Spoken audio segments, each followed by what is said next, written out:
지난 목요일인가요? 목요일 날 제가 이제 대학교 동기 2명을 만났는데 한 명은 지금 이제 큰 교회 담임으로 제 이제 대학교 동기 2명하고 저녁 식사를 같이 했습니다. 근데 한 명은 지금 이제 한 3,000명 되는 큰 그 교회 이제 담임으로 이번에 가게 되어서 굉장히 축하할 일이고, 또 한 명이 지금 이제 사업을 막 시작하려는 그런 친구입니다. 근데 그가 다니는 교회가 저쪽 서울에 있는 꽤 큰 교회예요. 이제 저기 한성교회라고 거기도 꽤 큰 교회인데 얘기를 쭉 하다가 이번에 안수집사 받는다 하더라고요. 안수집사로 이제 받는데, 그래서 결국은 이제 다음 주에 안수집사 뭐 임직식이 있으니까 좀 오라고 와달라고 하더라고요. 그래서 거기 이제 가려고 하는데, 이 교회가 크다 보니까 우리가 예전에 우리가 이제 임직식을 한 거는 누구죠? 그 권사님, 갑자기 이름이 생각이 안 나는데 그 권사님 권사 취임식을 한번 한 적이 있었고, 근데 그렇게 큰 교회이다 보니까 또 이제 안수집사 한 명, 보통 서리집사하고 달라요. 안수집사는 아무튼 안수집사는 특별히 이제 기름 부어서 세우고, 실제로 말 그대로 노회에서 주관을 해서 목사님들 여러 명이 와서 직접 안수기도 함으로 이제 집사를 세우거든요. 그래서 어찌 보면 서리 집사 말고 안수 집사는 일종의 이제 장로와 같이 항존직이다 생각하면 됩니다. 근데 얘기하다가 이런 얘기를 하는 거예요. 그 친구가 너무 힘들어 죽겠대요. 뭐가 힘드냐 그랬더니 안수 집사 받는데 1년 동안 교육을 받았대요. 제가 그거를 하면서 정말 대단하다. 그리고 홈페이지를 딱 들어가 보니까 목요일날 만났으니까 금요일 정도 때 내가 홈페이지를 들어가 보니까 토요일날 2시에 집사 임직 리허설을 한다고 하더라고요. 그러니까 리허설을 한다는 게 뭡니까? 실제처럼 처음부터 끝까지 연습을 하는 거예요. 그렇게 하고 임직식을 하는 겁니다. 그게 너무 훌륭하다라는 생각이 들었어요. 그리고 내가 1년 동안 교육을 받았다라는 이야기를 듣고 너무 막 소름이 막 돋는 거예요. 우리는 이게 안 돼. 그죠? 이게 잘 되지 않습니다. 근데 거기서는 또 사람들이 많이 있다 보니까 서로 경쟁 아닌 경쟁을 또 하게 되거든요. 그러다 보니까 딱 기준을 딱 정하면 그 커트라인에 딱 올라올 수 있게, 그러니까 자기가 열심히 하지 않으면 집사, 서리집사뿐만 아니라 안수집사, 장로까지 올라갈 수가 없는 거예요. 그러니까 1년을 매주마다 그 안수집사를 위해서 교육을 받았다고 이야기를 하는데 굉장히 놀랐습니다. 그렇게 하면 보통 그냥 성경에 있는 내용도 배우겠지만 성경에 있는 내용보다도 더 중요한 게 뭐냐면요, 교회를 내가 안수집사로서 내가 굉장히 중요한 중직으로서 어떻게 교회를 섬기고 또 이제 많은 성도들을 어떻게 배려하고 할까 하는 거. 제가 예전에 무슨 교회를 가서 무슨 목회자 세미나 같은 걸 했는데, 거기서 그 목사님이 어떤 의식을 하거나 어떤 행사를 했었을 때 그 목사님의 걸음걸이, 그 다음에 어떤 동작들, 사람들의 배치와 또 여러 가지 상황들을 정말로 정교하게 짜더라고요. 정교하게 짜서 그 디렉터가 있어요. 디렉터가 있어가지고 하나에서부터 10까지 거저되는 게 없이 정말로 다 이렇게 맞춰서 하는 거예요. 그런 열심이 우리 교회에도 있어야 되지 않을까. 근데 아직까지는 과정이라고 저는 생각을 하는 거예요. 앞으로 30명, 40명, 50명 그 이상 되어져 가면 이런 부분들이 좀 많이 잘 체계화될 거라고 생각해요. 가끔씩 보면은 너무 이런 부분에 있어서 특히 이제 예배 드리는 데 있어서 일단은 사람이 많지 않다 보니까 썰렁하다 보니까 나도 좀 맥이 빠질 때가 있고 그렇습니다. 근데 우리가 지금 이런 바탕에서 이거를 빨리 극복하고 뛰어넘어야 될 것 같아요. 우리가 여러 가지 씨를 뿌린 거 많고 중요한 거는 우리가 지금까지 어떤 관리를 잘 못한 거예요. 사실은 관리를 잘 못하고 한번 흐트러지면 이게 계속 갑니다. 그러니까 우리부터라도 일단은 앉아 있어야 되고 일단은 기도해야 되고 일단은 세워갈 수 있도록 노력해야 돼요. 아무리 사람들이 와도요. 사람들이 아무리 와도 분위기 보고 사람들이 떠나거든요. 뭐 가장 예를 들어서 이 교회에 너무 사람이 너무 없네. 못 다니겠다 하면은 그건 어쩔 수 없는 거지만, 그죠? 우리가 이런 상황에서도 정말로 하나님 뜻에 맞게 정말로 잘 하려고 노력하고 열심히 있는 노력을 보이면 어쨌건 어떤 사람이든지 감동하게 된다 하는 거죠. 그래서 우리는 이런 부분을 하고 우리 다른 것보다 지금 이제 지난주 목요일 날 하늘숲교회를 이제 거의 한 어웨이크 갔다 오고 나서 이제 처음으로 간 것 같아요. 처음으로 갔는데 다시 한번 생각을 한 게 어쨌건 잘 훈련을 받자 하는 거고요.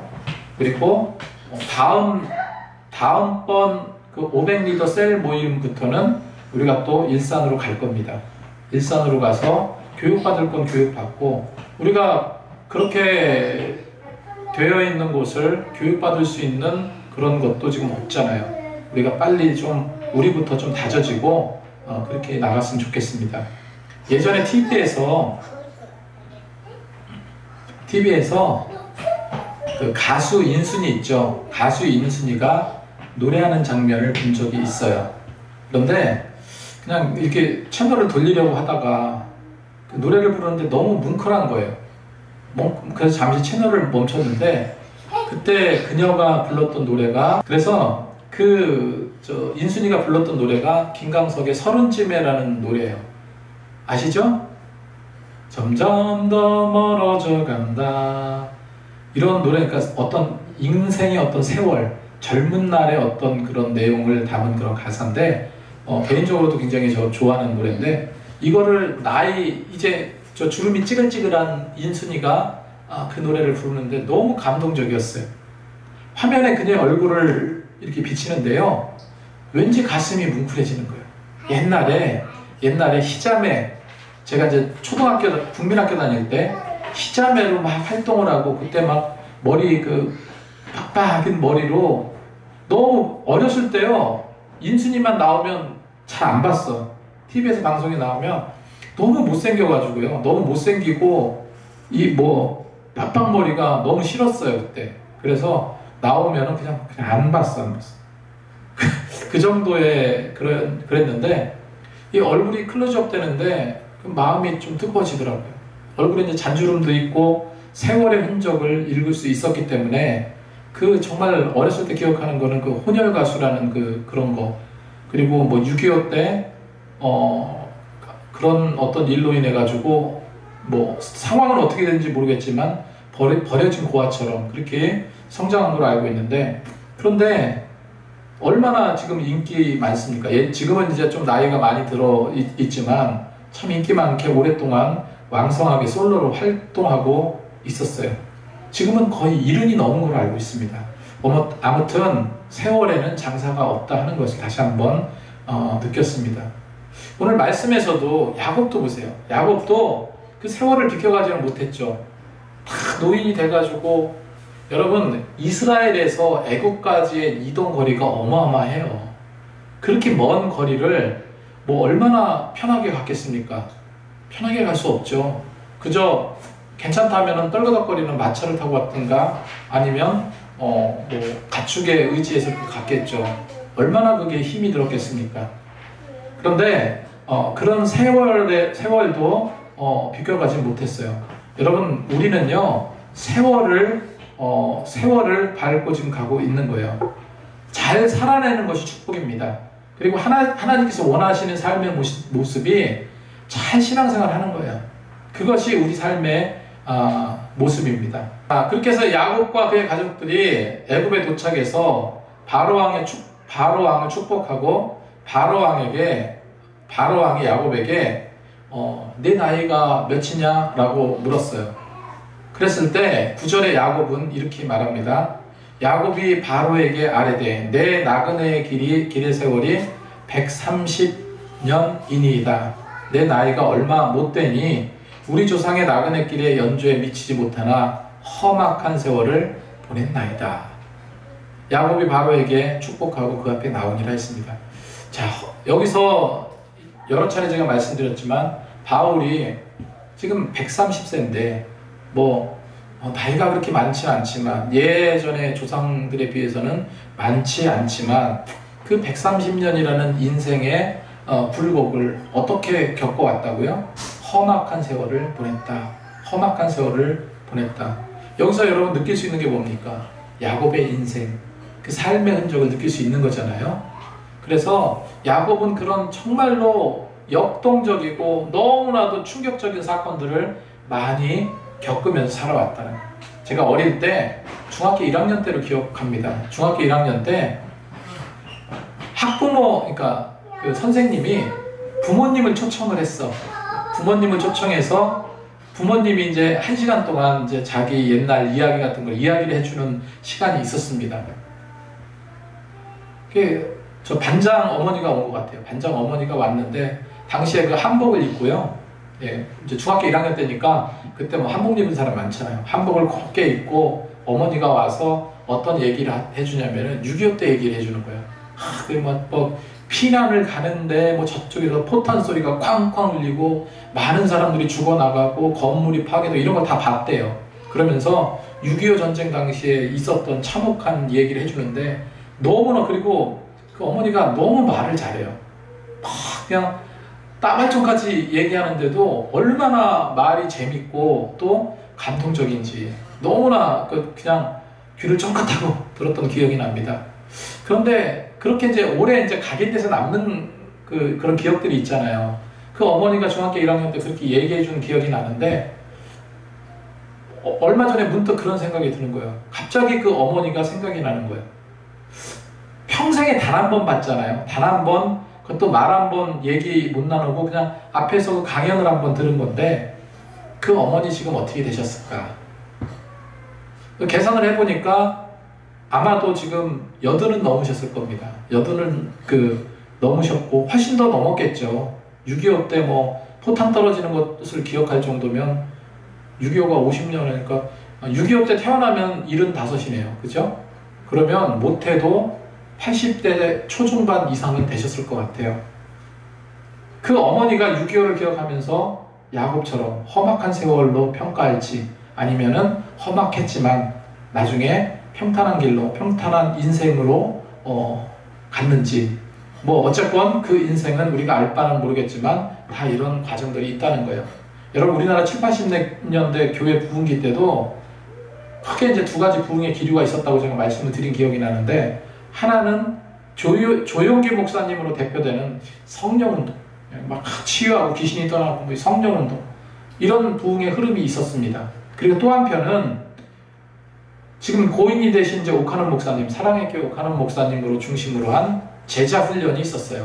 이게 서로 다른 것 같아요.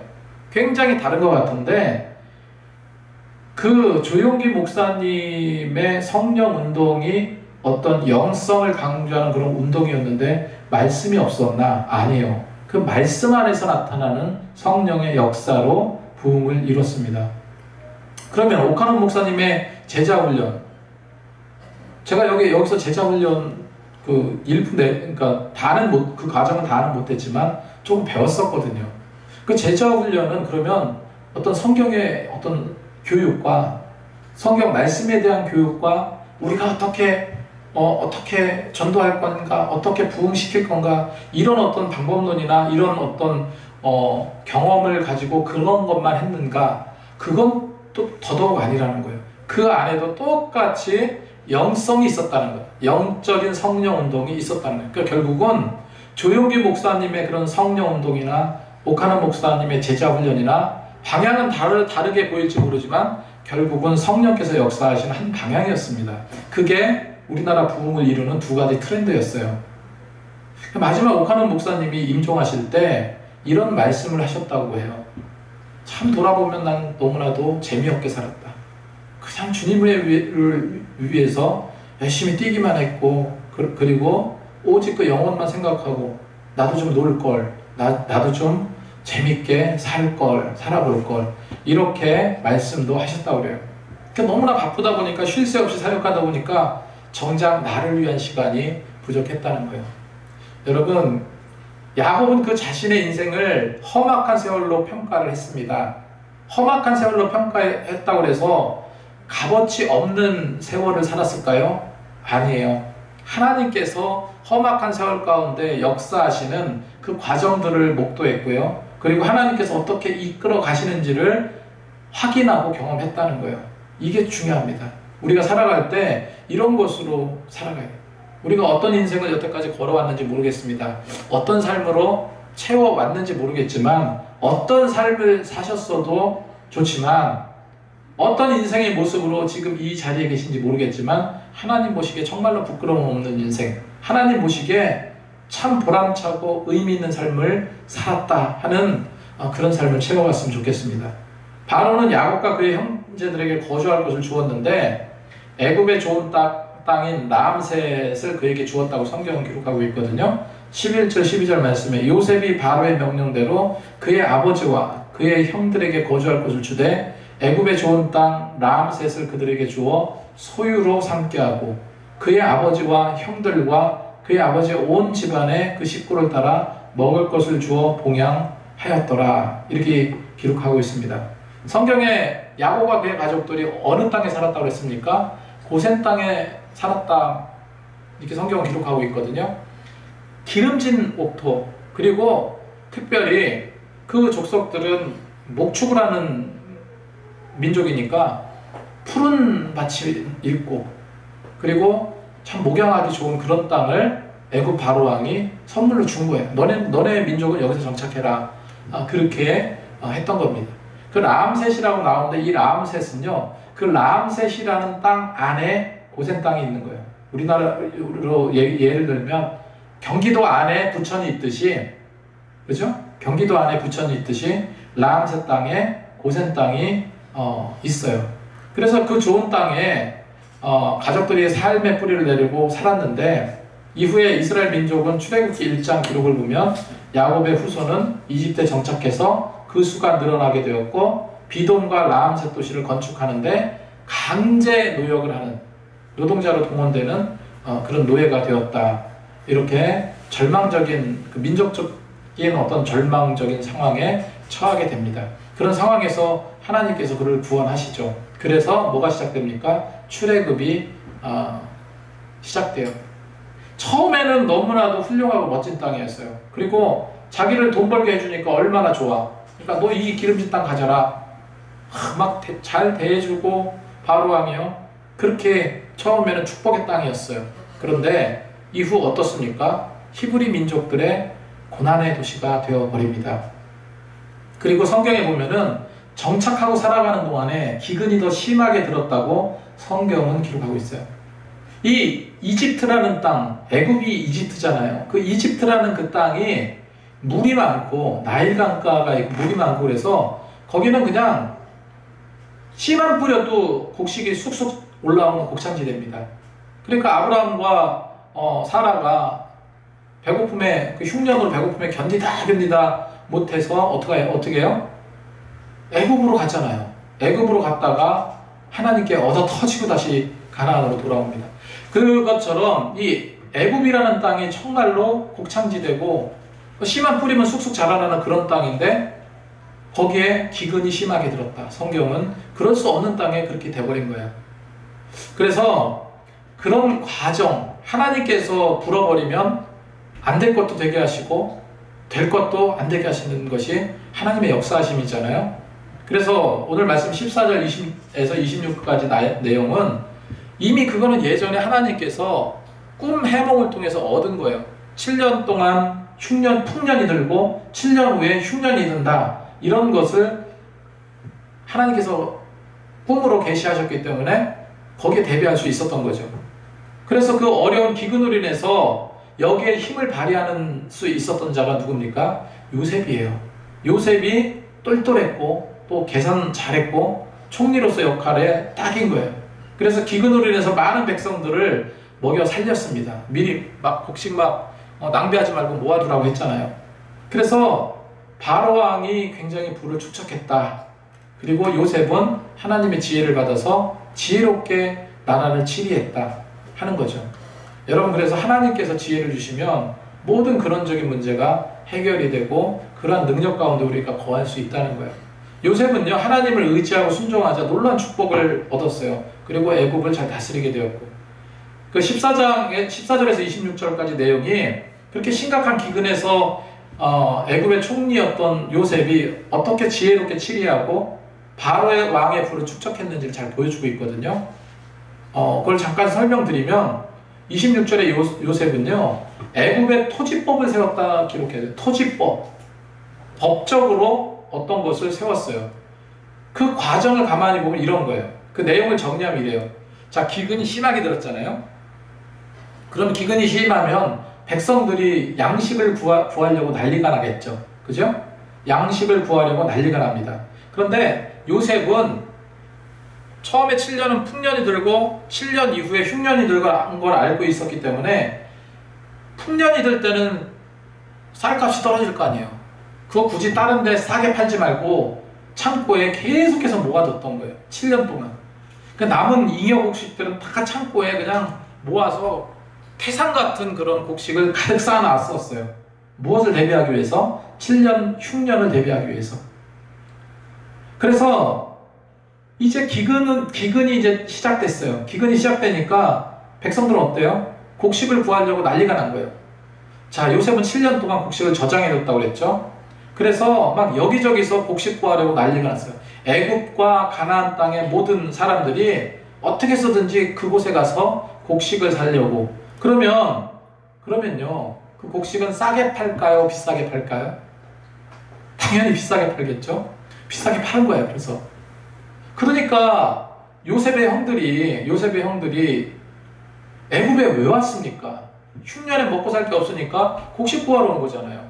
그때가 이미 쌀을 어마어마하게 비축해뒀던 상황. 그러니까 곡식을 사다 이렇게 하니까 곡식을 팔고 비싼 값으로 파니까 돈을 벌었죠. 그죠?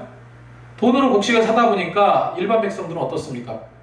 비싼 돈, 막 2배, 3배 막 이렇게 받는데 돈이 없잖아요. 그래서 다가서 우리 돈이 떨어졌습니다. 어떻게 해야 될까요? 좀 도와주세요. 그러니까 백성들이 곡식을 계속해서 더 파세요, 아우성되니까 이제는 뭐라고 이야기합니까? 너네들, 그러니까 16절에서 26절을 정리해서 쉽게 말씀드리는 거예요. 너네들 돈 없지? 돈 없으면 이제 가축을 끌고 와. 가축도 받아줄게. 그래서 이 사람들은 먹고 살기 위해서 가축을 끌고 옵니다. 뭐 염소나 소나 이런 걸 끌고 와서 곡식으로 바꿔갔어요. 그래서 많은 사람들이 돈 대신에 양떼, 소떼, 나귀떼들을 팔아서 양식을 구했어요. 그래서 바꾼 곡식으로 한 해를 살았습니다. 그런데 이제는 좀 풍년이 들까 생각했는데 또 흉년이 든 거예요. 그죠? 한 해가 지나가니까 또다시 그냥 힘들어지고 어려웠어요. 그런데 이제는 돈도 없어요. 가축도 이제 많이 팔아서 가축도 없어. 어떡할까요? 이제 남은 것은 토지밖에 없어요.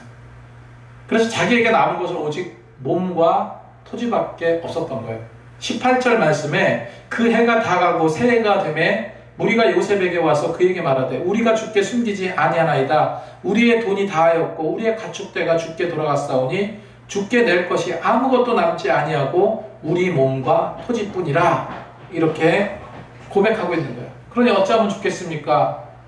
요셉은요, 이제는 뭐를 사드립니까? 그 전에 이제 가축까지 사드렸는데 이제는 땅을 사들이기 시작합니다. 토지를 사들이기 시작해요. 토지를 팔아서 양식을 바꿔갔어요. 토지가 있는 사람들은 먹고 살기 위해서 거의 많은 토지를 팔아서 토지가 이제 국가 소유로 넘치게 되었던 거죠. 이렇게 엄청난 땅을 소유한 바로왕은요, 그 땅 백성에게 뭐를 줬겠습니까? 왕이 농사를 질 수 없잖아요. 소작을 준 거예요. 그 땅은.